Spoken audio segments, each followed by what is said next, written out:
by saying that today, as I make this final contribution on the floor of this Honorable House, with a lot of humility, gratitude, and honor, I want to give special thanks to the Almighty God, who gave me the energy and the noble commitment to stay focused on my role as Suba South MP for nearly 2 decades.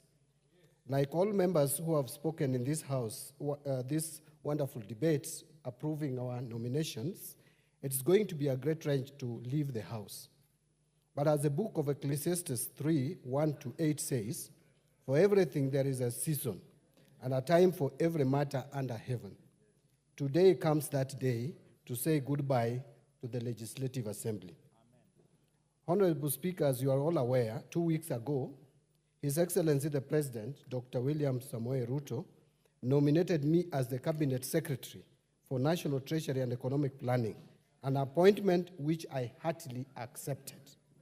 Consequently, I have since been vetted by the Committee on Appointments and approved by this House to assume the new role. I want to thank you, members who have approved my nomination. By extending this hand of cooperation, may I exceptionally thank His Excellency the President for trust he bestowed upon me to sit at the topmost decision-making organ of the country. I am humbled by the warm gesture and remain mindful of the aspirations and expectations of Kenyans as I assume the office as the Cabinet Secretary, National Treasury and Economic Planning. Simply put, the people of Kenya are entrusting me with their granary. Honorable Speaker, in the backdrop of this long political journey, I wish to acknowledge my party leader, Right Honorable Raila Amolo Odinga, and the entire ODM fraternity, who imparted the foundations of knowledge and skills on leadership, as well as trusting me with party leadership positions. I am equally indebted to the space to ride on the same party ticket to Parliament for a record 17 years, priding myself as one of the longest-serving members of this House. I have said one of the longest. The Honorable Shakil Shaberi is complaining, but I have said one of the longest. The opportunity to serve as an assistant minister during the Grand Coalition government, minority leader in the 12th Parliament, Public Accounts Committee chair, and of course, the chairmanship of ODM for a decade. I honestly appreciate your immense support, contribution, and encouragement. Your valuable contribution will always remain treasured in my heart forever.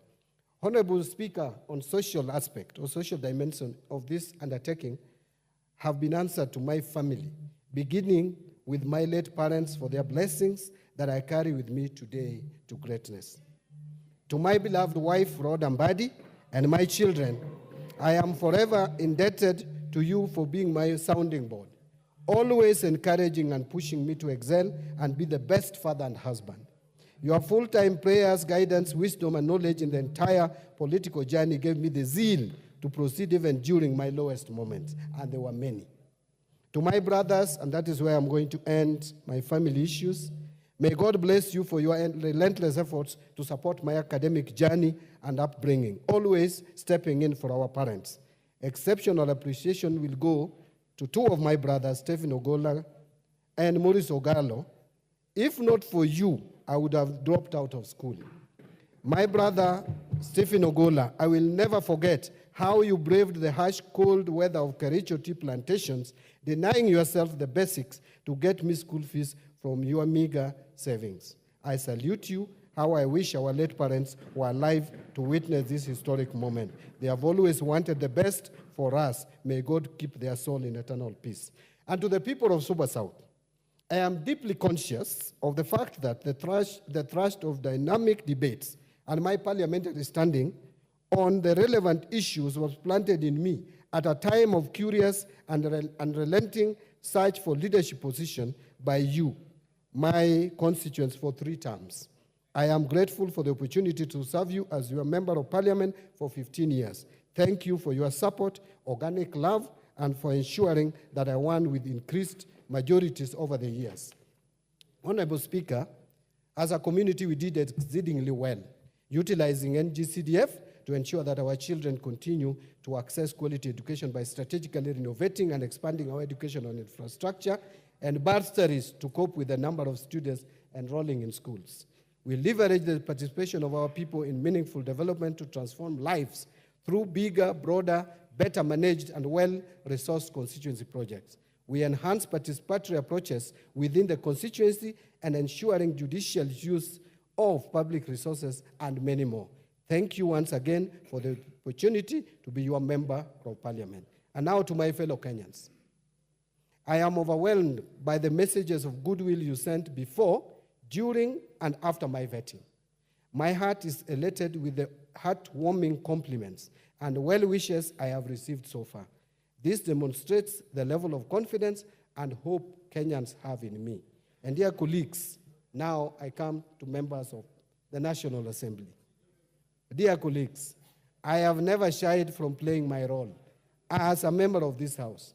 I have diligently performed my legislative functions to the best of my knowledge for the last 17 years. To this day, I will cite a few. I have represented my constituents and special interests in the National Assembly as required. I have participated in deliberation and resolutions of issues of concern to the people. I go on record as the only member of this House who, after meticulously analyzing the budget, managed to discover a fictitious computer error of Kenya shillings 10 billion in the budget estimates for the financial year 2011 and 2012, which the ministry later acknowledged. I have participated in the enactment of the legislations in accordance with the Constitution, notably being part of the legislative task force that drafted the Public Finance Management Act 2012.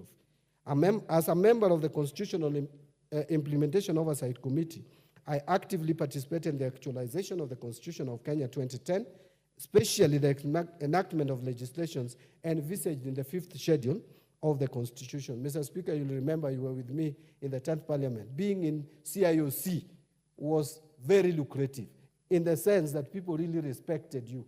Even ministers were fighting to be in that committee, and I got the privilege to be in that committee, and I served diligently. In 2013, I'm proud to have brought an amendment to the VAT Act on basic commodities from being standard rated to either zero rated or exempt community, which at least helped in lowering cost of living.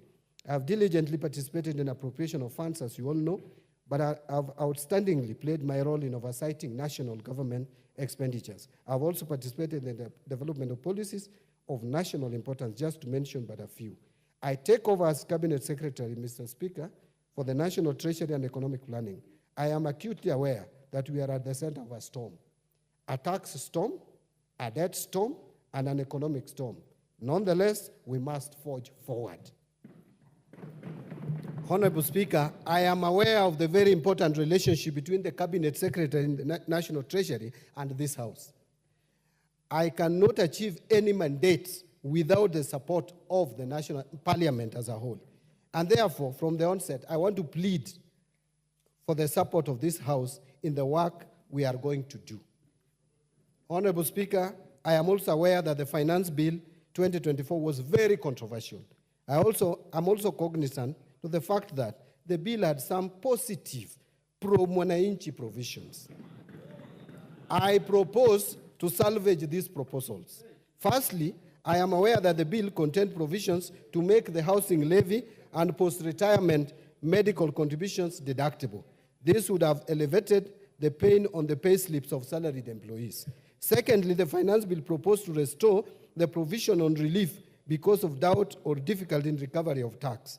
This provision is important because it allows the commissioner to deal with the difficulty in collection of taxes due to unavoidable circumstances on the part of the taxpayer. However, I'm also aware that honorable members have expressed dissatisfaction with the unfettered discretion of the commissioner. We can harmonize these two positions for the benefit of mwananchi and to stem the abuse of the tax abandonment provisions. Additionally, the bill was that was also amended by the House Committee, or proposed for amendment, to extend the tax amnesty program as was contained